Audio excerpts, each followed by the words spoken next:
One question that seems to come up fairly regularly on my channel is how long should I walk if I'm doing run, walk, run?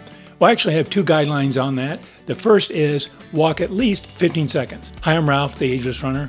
I enjoy running and learning about running, and if you feel the same way, please consider subscribing. Thank you for being here today. Now, the reason I say walk at least 15 seconds gets into the reason for doing run, walk, run, and that's to get frequent recovery breaks to allow your muscles to not get overtired. If they get too tired, you risk injury.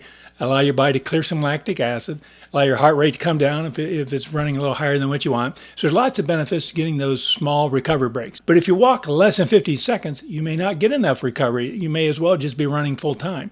So I think walking at least 15 seconds will give you sufficient recovery to help you enjoy your run, walk, run, and run whatever distance you want to do.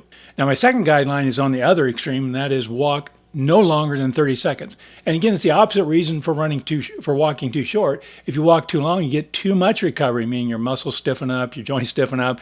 It just makes it harder to start back up.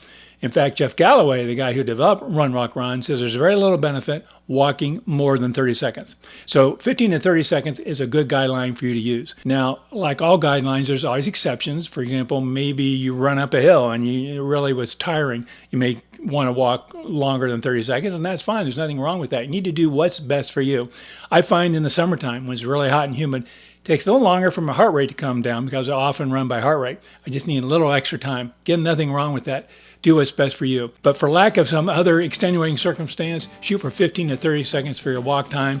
That'll help you complete whatever run you're out trying to do. So if you enjoyed this video, please scroll down, hit the like icon. And if you're new here, I'd love to have you stick around and be a subscriber. Thank you so much. Stay strong and happy running.